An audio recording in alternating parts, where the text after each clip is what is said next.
Hey folks, it's Devin here again, and today we're going to be discussing Transcendence. Yes, that is a good, solid fade out there. Well done. All right, welcome back. Devin Townsend podcast yet again. I am Devin. This is the podcast. The existential quandary that is the reasons why one would either make a podcast or listen to one is not lost on me, but I appreciate you listening, and therefore I appreciate being able to do one. How's that? God. Well, Transcendence. It's funny, every time we do these podcasts, I have to go back and revisit these records, either by listening to them or reading the Wikipedia or just sort of putting myself in that position again where I am participating in what made the record important/appropriate at the time. So I'm trying to get into this. I think it's always going to be the case that the records and the music that I do are simply a reaction to the circumstances that surround that particular period in time. And retroactively, I think it's easier to glean what those circumstances were bringing out of me. For example, when there's no intention with me in terms of why I'm writing something, what a timeline is for that writing to come together, or who will be affected or not by the articulation of that idea. Those sorts of moments yield things that take a lot of time and are often much more in line with my true psychological vantage point at that period. When there's pressure or obligation or of any sort, whether or not it's on a business side or societal or monetary or what have you, it takes more effort for me to really get to the root of what it is that a period is resonating with. I feel like, again, in hindsight, I can look at a record like Transcendence and say, aside from the pressures that were going on at the time, for example, like the Devin Townsend project at that point, which consisted of myself, Beav, Ryan, Dave, Mike St. Jean, was kind of a democratic dictatorship. And by that, I mean, it ended up becoming something that I had set a precedent for in the beginning of the relationship that was ultimately not long for my creative interests. And I say democratic dictatorship in that I wanted to have a sense of camaraderie. I wanted to have the band feel like a group of brothers and that sort of dynamic, which certainly helps when you're on tour. Like if 2 hours of your day are spent with a job and the remaining 22 are just trying to coexist with a bunch of other human beings, sort of galvanizing that solidarity between a group of people or having shared experiences seemed to really keep the momentum going. Yet it was always established from the point of view of me having such strong visions. As far back as I can remember, the inception of a creative idea, whether or not it was Gray Skies or Strapping or Ziltoid or what have you, the inception of it is usually a very slight and small moment that illustrates a certain emotional feeling within me that becomes the true north for sculpting it as it goes. So, I remember in the beginning of Ziltoid thinking, for example, it has something to do with a puppet. It has something to do with being able to sort of objectify my experience through strapping a lad with in regards to my issues with anger or my issues with control or what have you, and to make a puppet for it allowed me to objectively sort of have some sense of perspective as to where I've landed at that point. So in the beginning of the Ziltoid project, that moment of creative inception included some very stringent parameters, for sure. But also the specifics of it are things that you just find as a result of a process of elimination. You'll go down a rabbit hole and you'll start working on something and recognize it strayed from that emotional feeling that, nebulous as it may be, was there from the beginning. And so I established the Devin Townsend project with a similar sort of credo, where I had an intention that resonated with me on an emotional level, so I know that it doesn't go past these parameters. It stays within this guideline, and in that sense it's like a dictatorship. But the democratic aspect of it was sort of brought about by the fact that we were touring so much, and to be in the company of other musicians / artists that didn't have a voice in that vision created certain degrees of like dissent within the ranks, I guess you could call it. So with Transcendence, I remember now when I'm reading up on it and looking back on it, the sense that, well, a few things. One, I had to deliver a record. We were smack dab in the midst of these touring cycles that fortunately I've managed to sort of claw my way out of, that included having to book years in advance. There's always rationales from the points of view of people who are helping facilitate that, regardless of the fact that oftentimes they take percentages of the income. But there is a realistic need to book these venues as far in advance as we do, so that you are essentially caught in this cycle of continuously being on tour. I think anybody who's been in a band over the past 20 years who's had even a modicum of success would recognize in my words here a truth. And that's, it's just, if you choose to do it, if you choose to be on that treadmill, you're always booking years in advance. And so Transcendence as a record was one that was in some ways obligatory, like I needed to deliver a product to grease the wheels of touring. We had, I guess that tour had come up with Gajira and Opeth and the show Red Rocks and Royal Albert Hall and all these things that were starting to present themselves as being like tangible opportunities for the future. Still required content, still required new content to grease the wheels. And Transcendence is another record like Z2 before it. I think it ended at Transcendence, because from there Empath kind of was the next one, and that established a new trajectory. But Transcendence was required as a middle period DTP record to keep things going. That, in combination with the amount of touring, also with the sense from the other people who were involved with the DTP that they wanted to be more involved with the creative aspects of it, led me to utilizing that energy as the creative fuel for what Transcendence ended up becoming.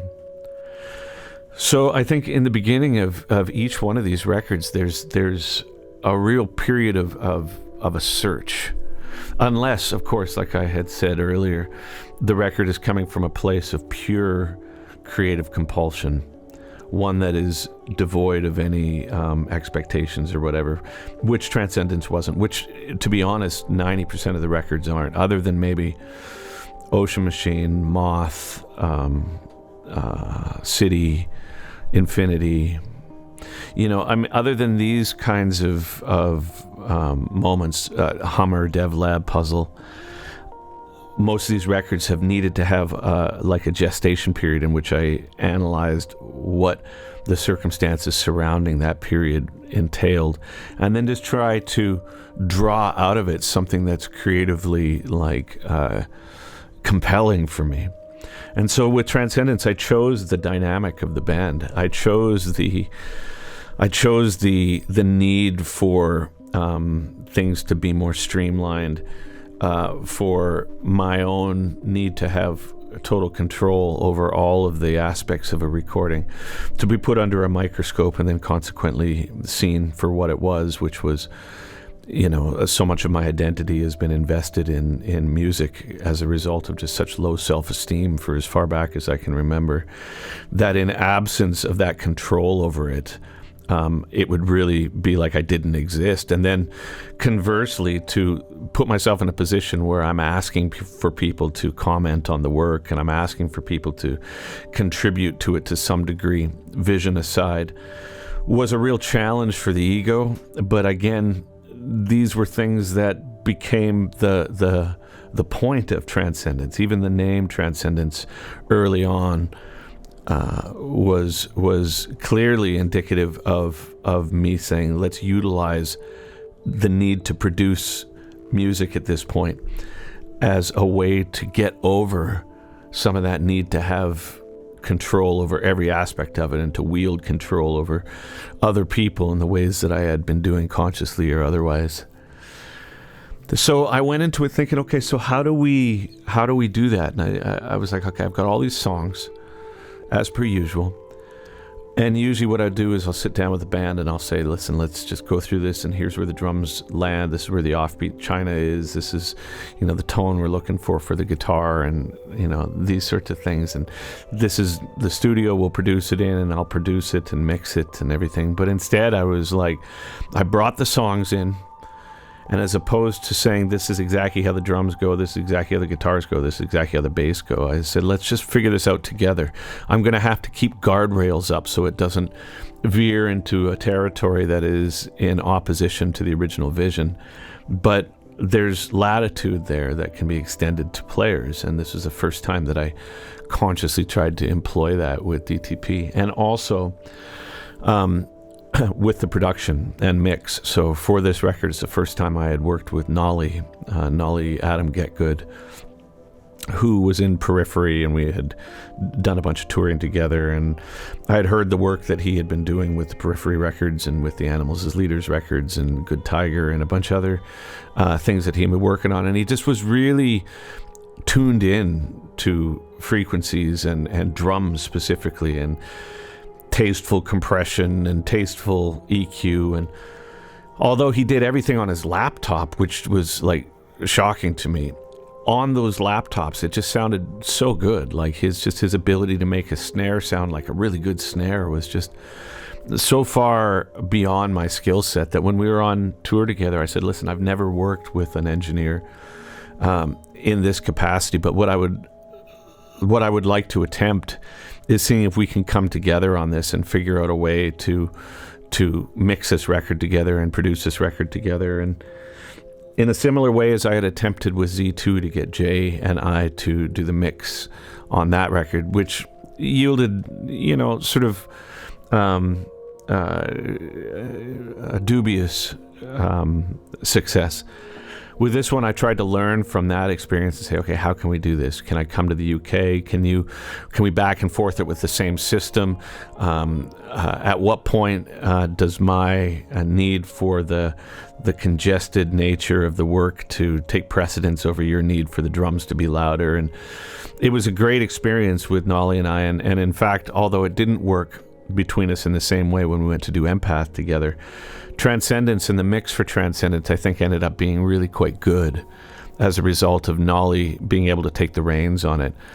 I think the ways in which the mix sounded good for Transcendence was on laptops. It sounded just awesome on laptops.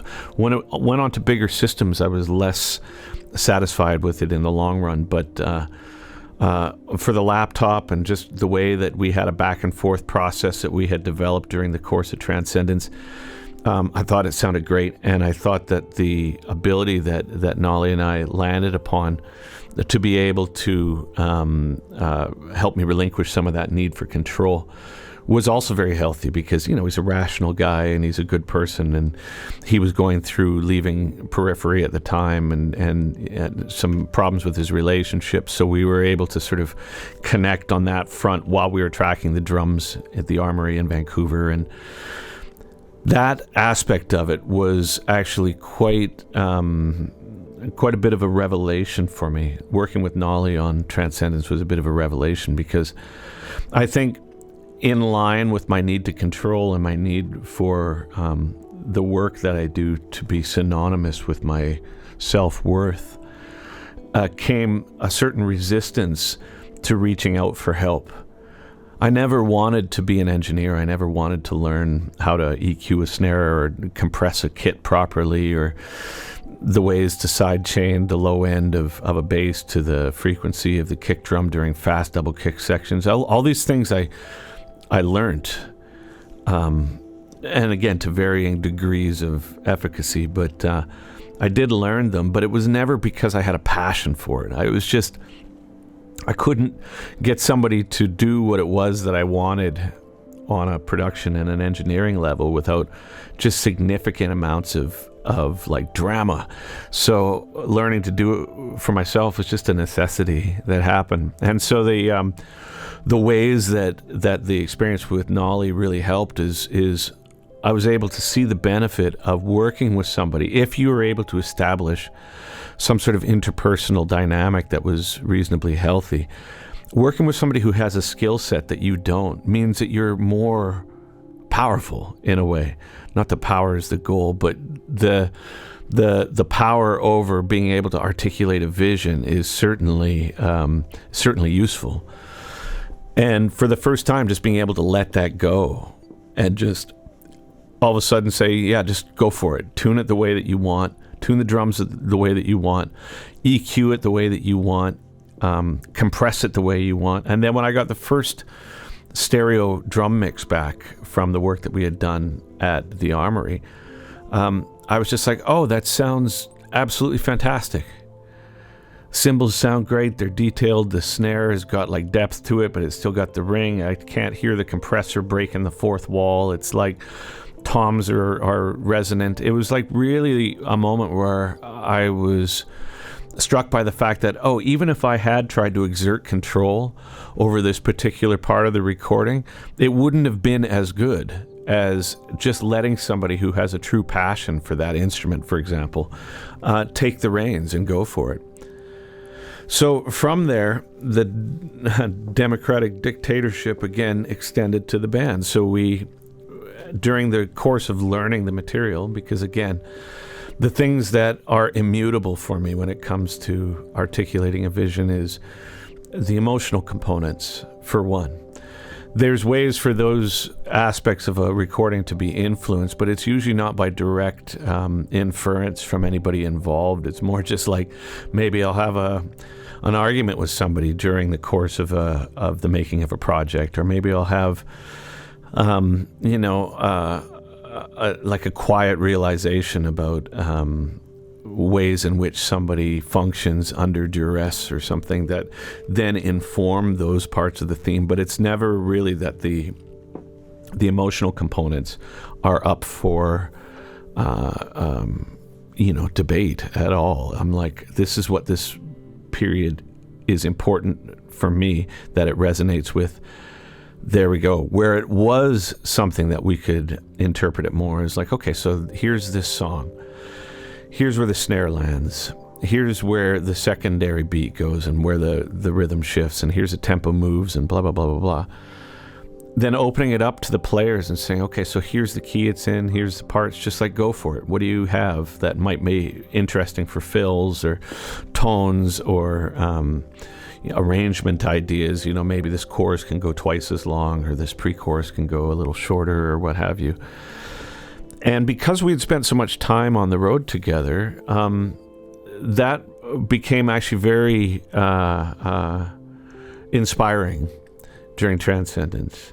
You know, like Dave and Ryan were good with arrangement ideas, and Beav was always very good at, like, you know, just what's a cool riff versus a shitty riff. And Mike St. John was just, you know, he's often described as a brain on sticks. So whatever we needed to have accomplished, Mike was right there and able to articulate. Plus, he brought a subtlety to the keyboard aspects of it that was really welcome. And so we went through the process of learning these things and filmed the whole thing. So if you look online, there's a documentary for all these damn records, but Transcendence, I forget how many parts we had it, but Mike Zim came out, who also did the Empath documentary and you know, a lot of the videos that we did for Power Nerd, etc. He came out on the road with us during the Transcendence period, and he filmed a documentary that, in some sort of vague way, described the process that I felt I was thrusting myself into of trying to contend with those needs to control every aspect of it. And the documentary, I think, gives a basic overview of that process. And so you take a combination of the learning that came from working with Nolly, and the relinquishing of certain degrees of control that came down to then soliciting ideas from the band members, was inspiring for me on a lyrical level. It gave me fuel, at least, because again, you know, if the only records that I ever released were ones that I felt a compulsion to do, I think, at least up to recently, I don't know if I would have been able to sustain a career with the amount of material that would have surfaced as a result of that type of thinking. I might have done a record once every 10 years. So, you know, I start looking for things and looking for angles and looking for lyrical components and avenues that are just sort of part and parcel of being thrust into the scenario where you needed to produce something, right? And as I had stated, like with Epicloud or records in the past, I'm always looking with records like that to glom onto something that acts as like, you know, an interesting creative catalyst, i.e. the gospel choir or the orchestra, or just something out of the ordinary, right? So with Transcendence, I went with the theme of how to consciously relinquish certain degrees of control, right? So during this period, my good friend and cohort Troy Glessner, who's been mastering music with me for many years, he went through a profound loss in his personal life and wasn't able to focus on Transcendence and Z2. It was all during the same period as a mastering engineer. So with this one, I solicited opinions from Nolly as well, and he had suggested a guy in Australia named Ermin, who did the mastering for Transcendence, and again did a great job. Like, the combination of Nolly and Ermin was really, really fantastic for this. Again, I would say that and this is not a critique as much as an observation, that the mix for Transcendence, which I thought sounded so great in headphones and on the laptop, didn't hold up as much for me when they were on a real big system as it did when they were on those smaller systems. But I was just very satisfied with it regardless. And I was very satisfied with the amount of attention to detail that we were able to put into each section of each song based on the enthusiasm that I felt from the band. Again, I tend to look to prop up certain aspects of the recording for myself if I'm uninspired, and being on the road all the time and then all of a sudden being back on, okay, now we have to make another record. What's it going to be about? Okay, let's focus on the control thing. Let's focus on Transcendence. Let's focus on this, that, and the other thing. So as a result of that, the enthusiasm of the band went a long way for me with Transcendence. And it was to the point where I could, I miss a rehearsal, but they still had the click tracks and they still had the material, and they might be working on some sort of nuance between guitar and bass, or, bass and drums or keyboards or what have you, that because the parameters in which they were able to function in creatively were well defined. It's like, yeah, of course, fills and transitions and things like this, go for it. I'll have a final say or the ability to veto it. But the fact that they had some agency, I think, inspired them to really get in there and put in the extra time. And so by the time we went to the studio, it was really well fleshed out. The songs were simple.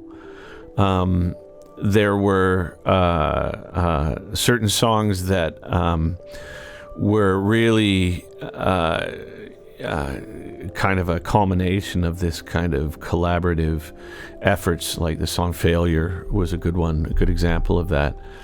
But then throughout that, there's also a lot of songs that were just written like any other song. Like Truth obviously was a remake from Infinity, but Storm Bending, Secret Sciences, Higher, Stars, Transcendence, Off Your Light, From the Heart. Other than some of the real overt parts of Failure and whatever, the rest of the stuff I brought in with just the same sort of sense of purpose that I had done so with Z2.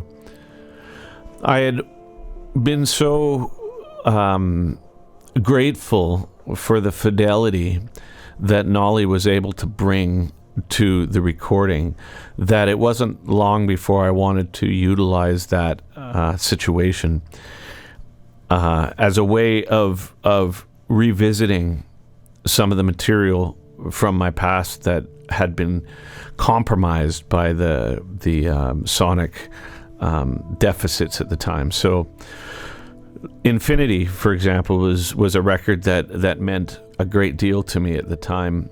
And a big part of why it meant a great deal to me was that it was completely done on my own. Like, of course, there were engineers and players and what have you, but it was the first record that I had mixed on my own, and so much of it was just seat of my pants, thinking that, as opposed to recognizing things being out of phase or things, maybe working in one way or another, all those things I was oblivious to while making Infinity, and I was just shooting from the hip.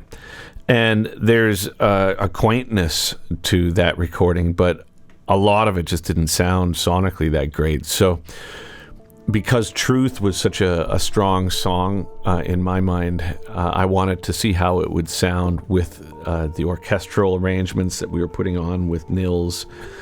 This was the first record I had worked with Nils Nielsen, who ended up being orchestrator in my world. So we had done Y further on, and some of the Moth together. And this was the first album that we had attempted to work together. And so hearing orchestra on Truth and hearing, these kind of high fidelity sounds and everything just really allowed me to translate Truth into a format that I thought was more appropriate of the quality of song that I had assumed that it was.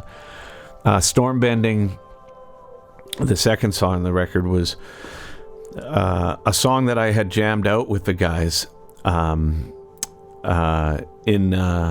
rehearsal, but it was another one that became intensely personal for me, so I kind of took it home. And then that end passage there where it goes, all we're offering is a chance to be loved, that area there was just a moment.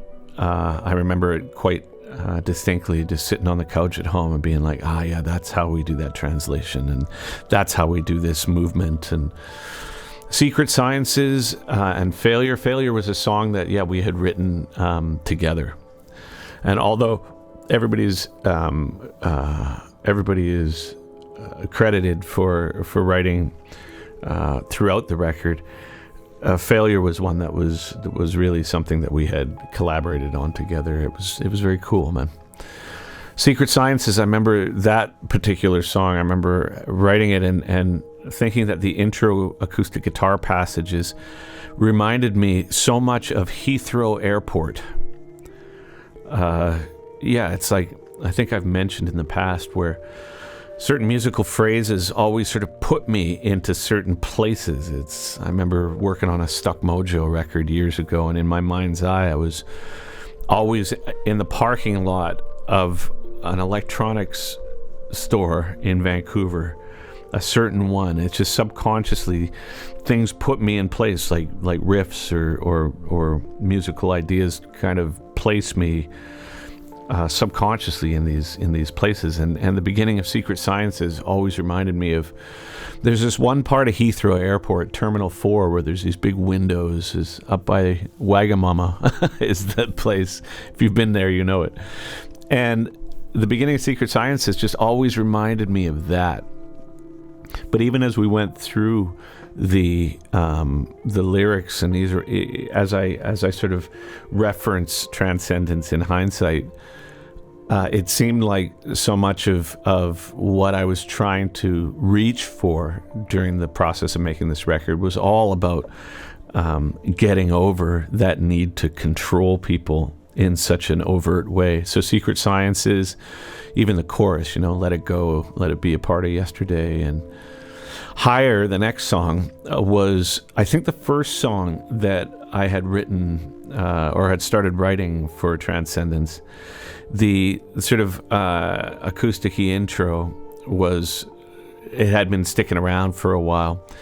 And that song ended up just getting longer and longer and longer, and recently played it at the Royal Albert Hall with Darby and James and everybody was in the current version of my band at the time. And it's funny how some of these really long songs at the time, which seem so appropriate, when you start digging into it years after that, you're just like, oh wow, I totally forgot about this part, or I totally forgot about this part. Stars was a song that was actually written first for a live stream for TuneTrack software. They had done a thing where it's like, okay, can you write a song in 1 hour? And although I had those riffs as a basic starting point, I put together that song in that hour-long live stream for TuneTrack. And then I guess as is the case with some of these middle period records, for myself, there was need for more songs, need for more content. And so I put Stars on there just because, I thought it, with a different approach and with an updated lyrical sensibility, it could fit into the same theme. Song Transcendence was an interesting one as well. Like, I listened to it recently. I forget even the reason, but I listened to it recently without the vocals, and it's interesting that if I was to record vocals on it now, the ideas that I have for what Transcendence would be as a piece now is just completely different than it was at the time. At the time, I thought of it being like a men's choir singing this like Eastern European style melancholy chant.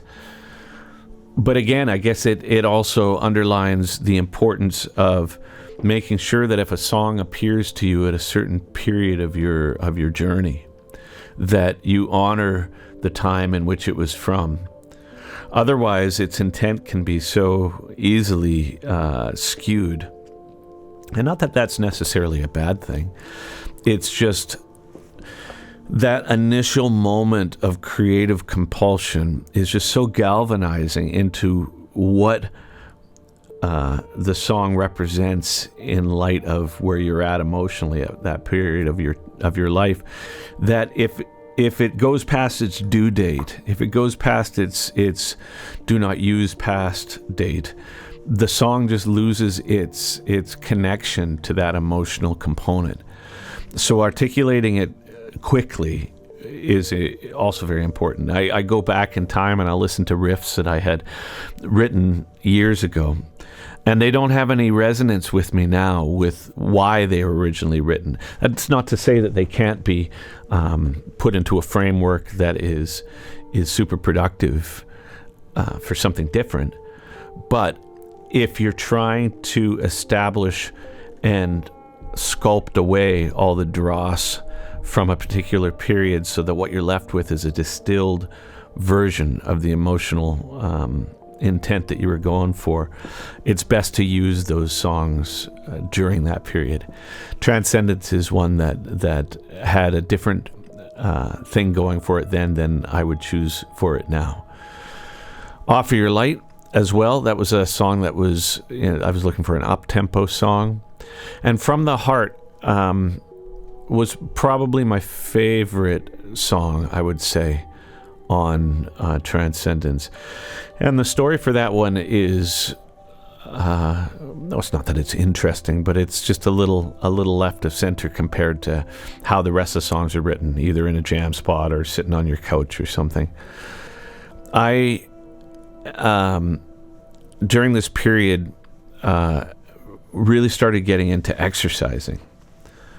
And it's funny, for those of you who began exercising after years of not exercising, I think you would probably relate to what I'm about to say, but I went from never having exercised at all to just like 5 days a week, 6 days a week, strength training, taking, protein drinks and making sure that I don't eat certain things and carbs, the whole works, right? It was like, I was influenced by what Ryan was doing at the time. He was very much into health and fitness, and I was like, oh, that's great. And I started getting into it, and lo and behold, it started to work. Like, I grew a little muscle and started wearing like oddly tight shirts. But then what ends up happening with your body, I think, is after not doing those things for so long and then getting some sort of psychological dopamine hit from all of a sudden looking a little better or feeling a little better, and is that I went overboard with it. And then I went from exercising to maintain some sort of degree of emotional and physical equilibrium to just vanity. And it seemed like life and my body punished me by fucking all my joints up. So I went from never lifting anything to all of a sudden lifting tons of weight and then trying to, grow muscles and all this. And it was working, but my joints couldn't do it. And before I knew it, I was having wrist problems and elbow problems and knee problems. And so I was like, okay, note to self, let's step away from that sort of degree of vanity fueled exercise to things that are more sustainable. And I started going to yoga again, specifically the Bikram's yoga, which I really enjoyed. And after one of the Bikram sessions, which again, contentious as that whole thing may be, for me, I really enjoyed it, right? Maybe a combination of stretching and suffering is where I was at the time, but regardless, it was something I liked. And at the end of one of them, they had an elective yin yoga class. And I had not done yin yoga before. And for those of you who are not familiar with it, yin yoga is different in that it's more passive.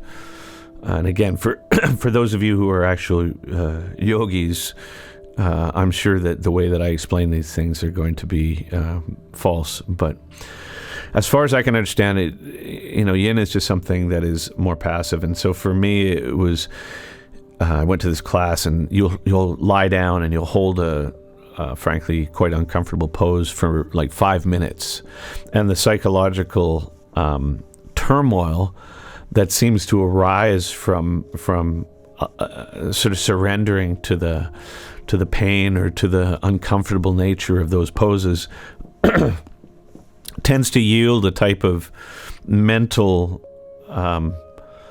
awareness and strength that I found very, very useful, actually. Like, just to put yourself in the midst of that suffering and just sit with it was very useful. And the last pose they had done on this, there's a point to this, by the way. The last pose that we had done in this particular yin yoga class was quote unquote heart opening exercise, where they'll take a bolster or a block, put it between your shoulder blades, and then you basically lie on it with your rib cage opened up and your arms lying down. It's uncomfortable, but it's like your heart is aiming skyward. And you know, the thinking with it, again, I'm paraphrasing, so don't quote me on this, is that much of the trauma that we hold as people, we hold in certain places of our body, like whether or not it's our hips or our heart or our back or our forehead, wherever we have situated those stresses. The theory is that it exists, the holding of that energy, at least the energy exists in those parts of your body. So by forcing them open, or at least not even forcing them, but like encouraging them to open by being in a situation where you're making yourself vulnerable to that emotional energy, can bring out a lot of repressed emotions. And so I'm lying there with the bolster between my shoulder blades, and they started playing this song. And while I was there for 3 or 4 minutes, the melody of this song, it just struck me as being so pure and so beautiful that I couldn't stop crying. And the same thing happens with the hips, I find. If you're in a position in a yin yoga class where your hips are open, like the joints of your hips are open, a lot of times it can bring out unexpectedly tumultuous emotional responses, like crying, right? And it's not even that you're sad, it's just like a combination of the pain of it and maybe just the unwillingness to run from it, whatever it was. So after the yin yoga class, I went to the teacher and I was like, hey, what was that last song that was being played? And they had said, oh, it